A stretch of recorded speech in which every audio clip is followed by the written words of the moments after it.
With the pandemic affecting all parts of our lives, even education and how classes are taught have been severely impacted. And since there is a lot of uncertainty around what classes will look like and what teachers and students should expect, to give us insight into this very topic, joining us will be Director of Engineering of Amrita Vishwa Vidyapeetham, Brahmachari Maheshwara Chaitanya. He will be sharing his Inside Engineering 2020, how engineering looks like in a socially distanced planet.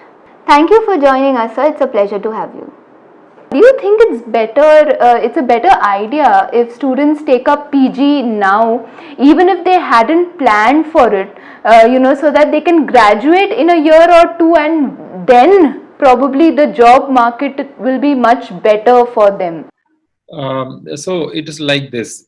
It will totally depend on the branch which they have pursued as of now. For example, it is assumed, or the general trend in the economy, or from the industrial experts, is that there will be a boom in the manufacturing industry because of the need of the healthcare equipments. First thing. Second thing is that we are all moving towards a kind of digital or online platforms for different needs. So naturally, we can expect a boom in e-commerce and online platforms and job opportunities in specifically in the area of data science and data analytics. Because once the entire data goes online, there is a huge scope to come out with different type of predictions.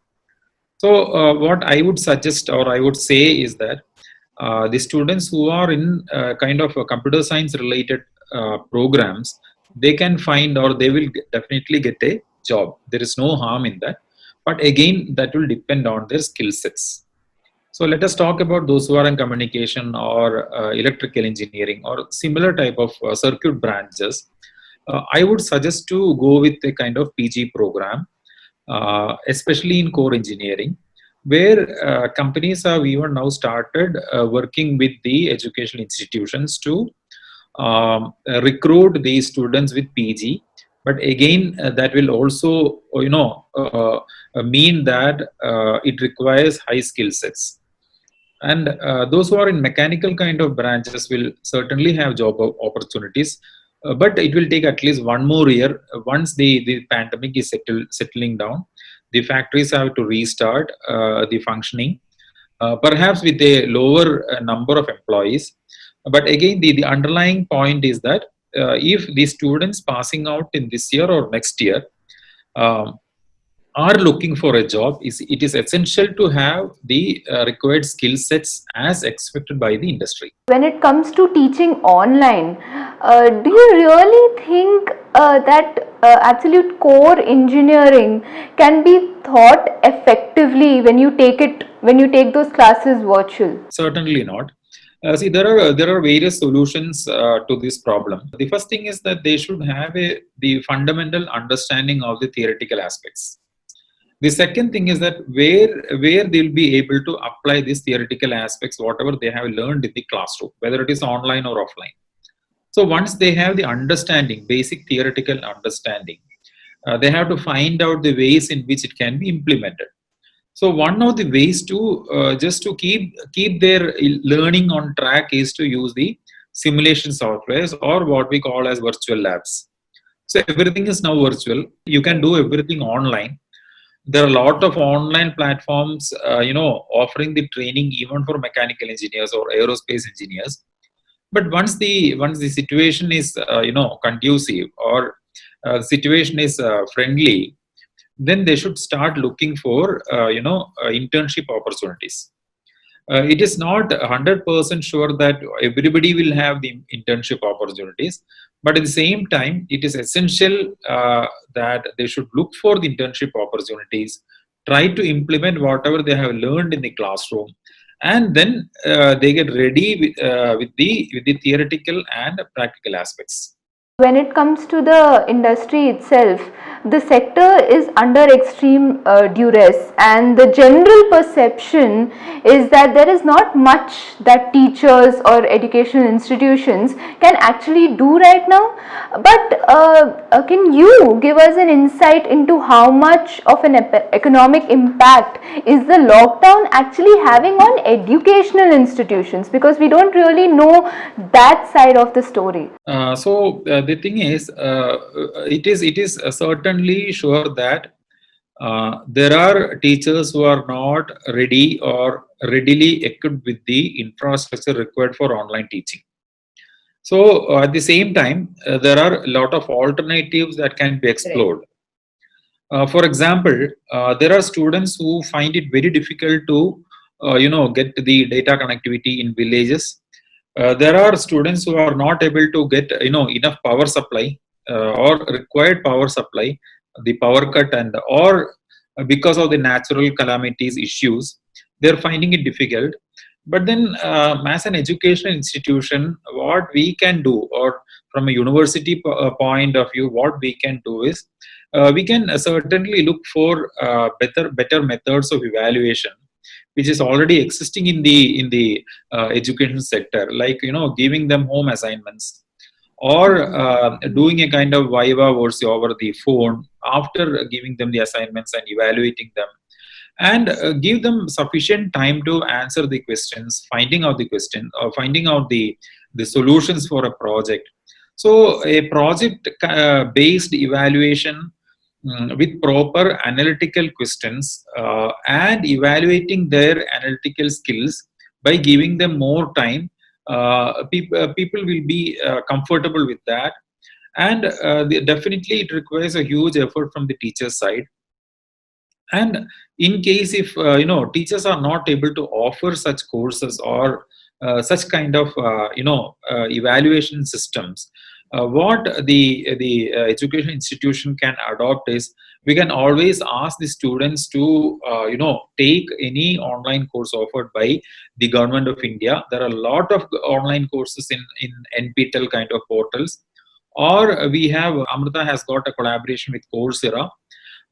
Students and faculty members can always log in, and they can do their online course. So based on that results also, it is possible for us to evaluate.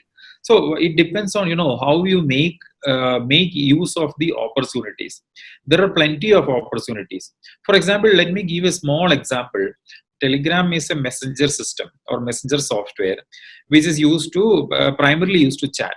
So suppose if you create a group or a channel in Telegram, and you add all the students in the Telegram application in one specific class, you can give them a quiz in Telegram. So Telegram is now supporting educational assessments.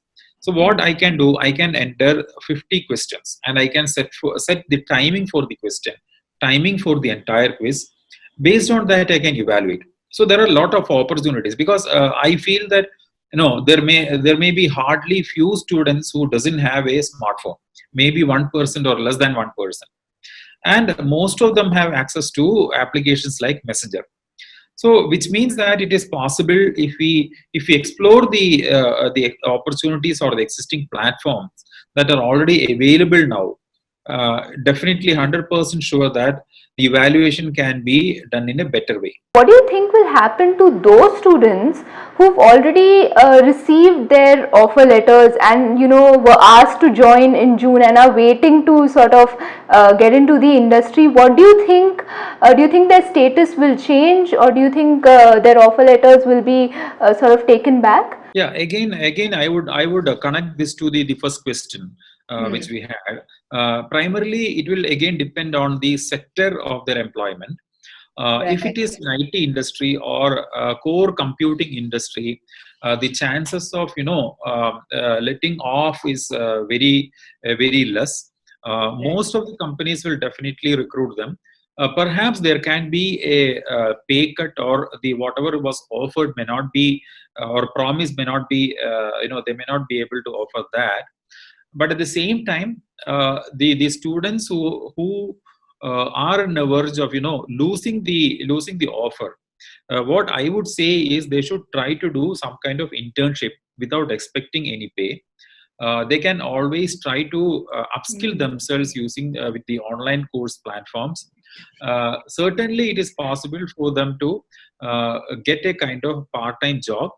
It is possible for them to hunt for a better PG program if the financial status or the financial position allows them.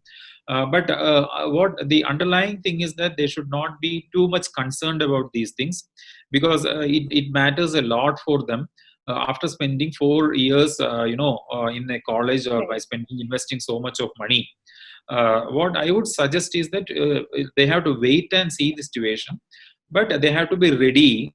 When the situation is open, they have to be ready to join any company or any organization. So till that time, they should utilize the online courses to upskill themselves to so that once the opportunity comes, they are able to respond. What will the campus look like in a post-COVID world, especially canteen spaces, which are supposed to be a sort of space for students where they relax? What do you think these spaces, these community spaces in college will really look like in a post-COVID world? Naturally, it has to be. Now itself, we see that the ways in which we used to commute in public transportation system, it has changed a lot. So even in the flights, even in the public buses, even in metros, we are not allowed to sit together, or I think one person alone can be there in one seat, where they used to have three people together. So similar sort of norms may have to be employed, may have to be implemented in even in hostels, in classrooms, in canteens, all the places, until we are sure that we have enough confidence to proceed, or we are moving together with the COVID pandemic. What do you think is the future of engineering in terms of blended learning, more technology, whether we will move towards lesser lectures and more qualitative teaching and so on, especially like in foreign universities, like it happens there? In this context, what do you think is the future for engineering? There are several aspects to it. One is that it is the mind of the student, or the mindset of the parents, how you go with these changes. Usually what happens is, the changes, it is very difficult to change the mindset. It is very difficult to change the attitude. And we know that when the color televisions were introduced, people used to say that, oh, this the color TV will create spoil your eyes. But later on, it got changed. Same was with the WhatsApp, same was with a smartphone. But now we are in a situation where we are compelled to use those things. And same with the education industry. Now the teachers are compelled to learn online platforms. Students are compelled to learn online assignments, to take up online assignments, online examinations.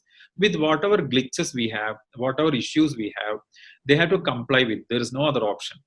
So in future, I'm sure that at least 50% of the learning will move online.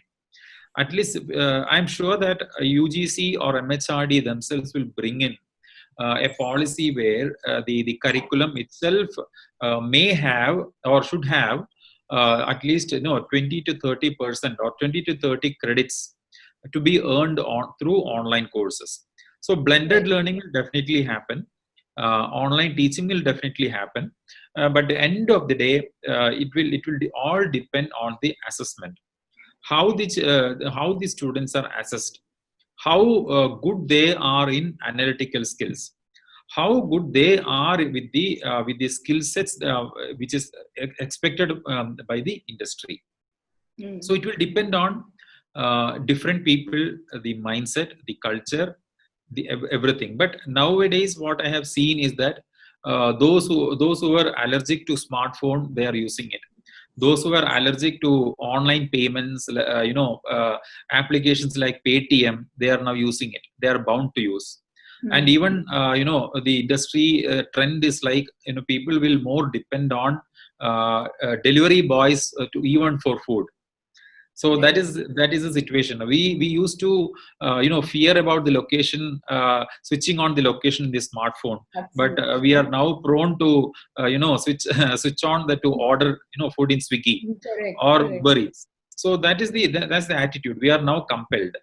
So things will change, and learning, teaching definitely will change, and it will be necessary, or it will be kind of something which is inevitable for the future generation. There is a lot of scope for engineering students because of the improvement required in the healthcare system, and there will be a lot of research that will take place post pandemic, especially in the area of the handling the epidemic systems. Right. So just quickly taking off from that point, like you said, change is inevitable.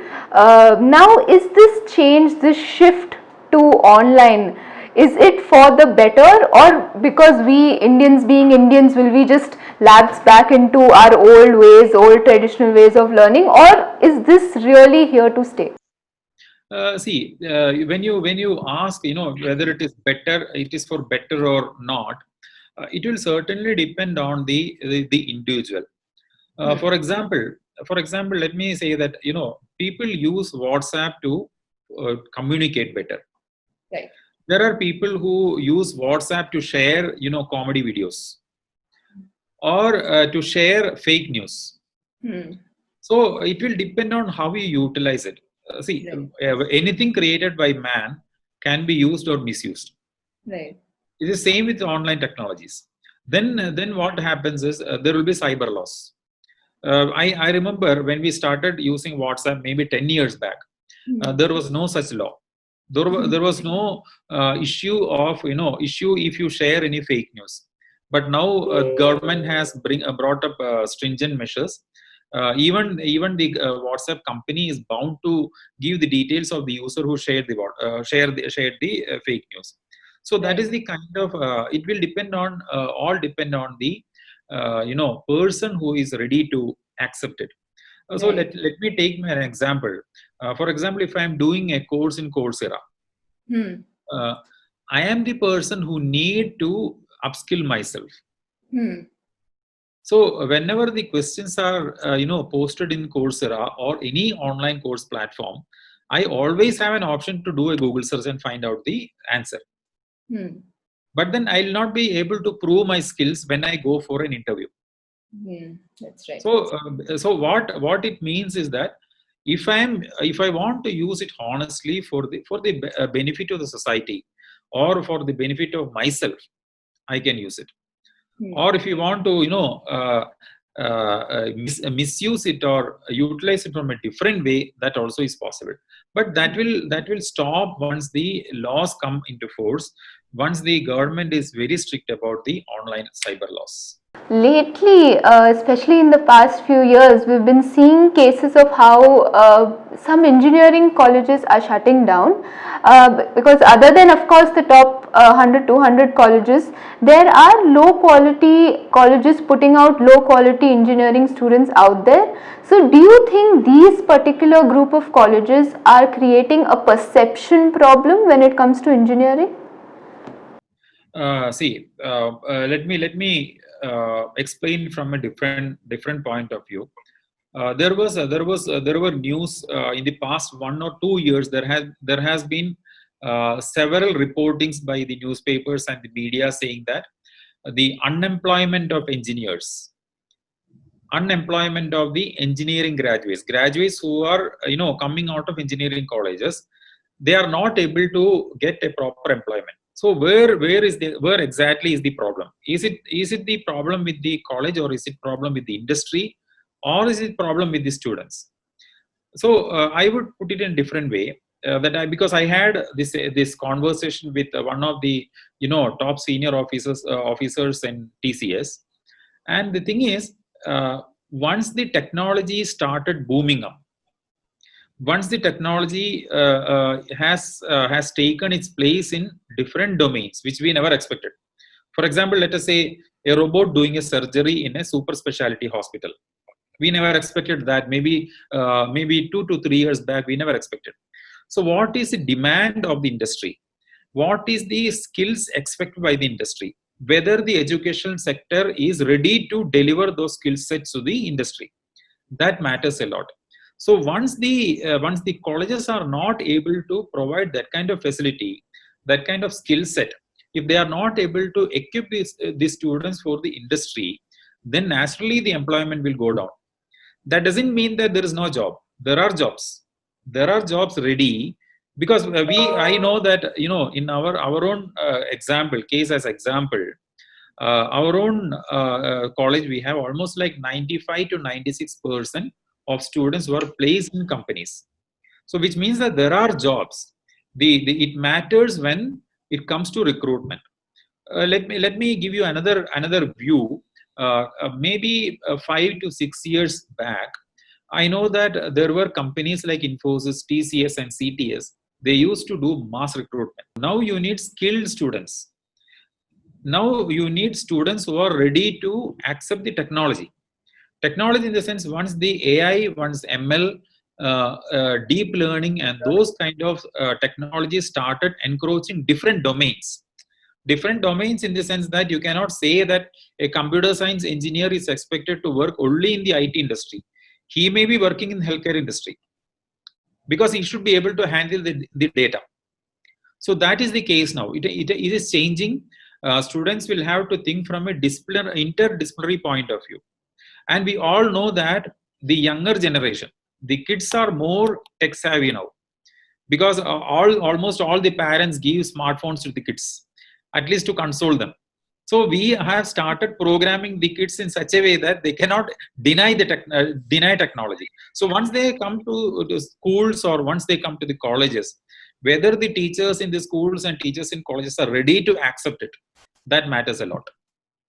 So it is not the matter of the non-availability of jobs. It is the matter of the non-availability of the skilled engineers. Often people from different walks of life depend on institution which might not be of the highest quality. So what are your thoughts on this, and do you think this affects the industry as the whole? Yeah, see, there are other aspects to it. For example, let me tell you, when the industry started offering good salary or high salary for the graduates, for a student who is just 21 years old, they will jump into industry.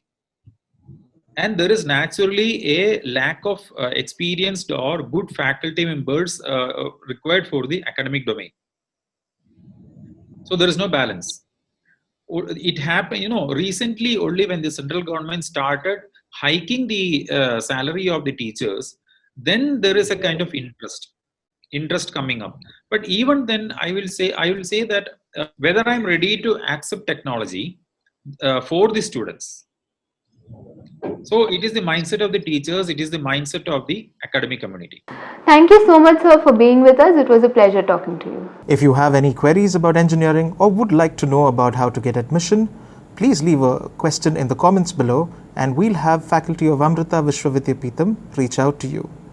If you like the content of these videos, do feel free to like, share and subscribe. You can find us on Facebook, Twitter and Instagram. All the best and have a great career. Stay safe.